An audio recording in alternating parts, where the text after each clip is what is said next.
12వ శతాబ్దంలో మా దగ్గర కట్టినటువంటి పెద్ద చెరువు గణపురం చెరువు అంటారు. గణపురం చెరువు చూసే ఓ 300-400 ఏళ్ల తర్వాత మళ్ళీ వనపర్తి సంస్థానాధీశులు కానీ కొల్లాపూర్ సంస్థానాధీశులు కానీ పెద్ద పెద్ద చెరువులు కట్టినారు.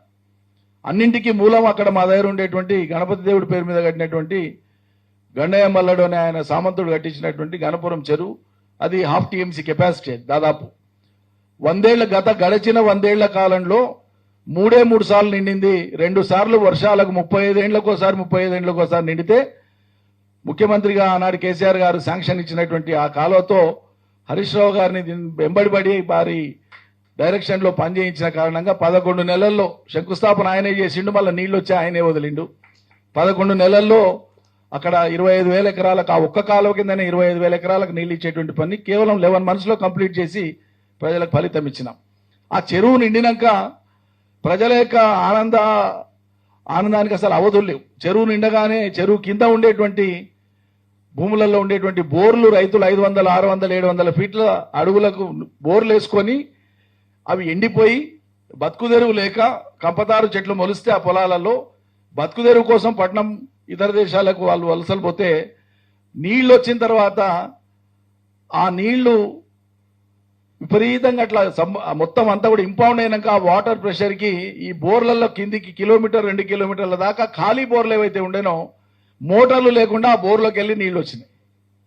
అంజయ్ అనేటువంటి ఒక రైతు దాని మొత్తం వీడియో అంతా తీసి నీళ్ళు వచ్చిన తర్వాత పెడితే చాలా పెద్ద ఎత్తున సర్క్యులేట్ అయిపోయింది.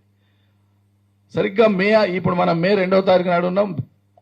2018 మే 6వ తారీఖు నాడు నీళ్లు ఆ చెరువు ఇంకా రేపా ఎల్లుండా ఈ రోజా ఎప్పుడు అలుగెళ్తుంది ఎప్పుడు మద్దతు దుంకుతుంది అనేటువంటి లెక్కలు వేసుకుంటాం. మేమంతా కూడా ఫలానా టైంకి వెళ్తుంది అంటే అంచనా వేసుకొని కరెక్ట్ గా గంట ముందు వెనక మే 6th నాడు అలుగెళ్తుంది అంటే మే 6th నాడు అలుగెళ్ళి ఆ క్రమంలో వనపర్తిలో అంతకు ముందే ప్లాన్ చేసుకొని మేము 15 రోజుల నుంచి జల కవితోత్సవం అని చెప్పి ఒక అద్భుతమైనటువంటి కార్యక్రమం నిర్వహించినాం. రాష్ట్ర వ్యాపితంగా తెలంగాణ వ్యాపితంగా కవులందరికీ రచయితలకు అందరికీ కూడా ఆహ్వానం పంపించి దాదాపు 500 మంది కవులు కళాకారులు రచయితలు అందరూ వచ్చినారు. 2 రోజుల కార్యక్రమం చేసినాం. మొదటి రోజు వాళ్ళందరినీ ఆ చెరువు దాకా తీసుకొని పోయి చూపించినాం. చెరువు అంటే సముద్రమే, గణప సముద్రం అంటారు దాన్ని.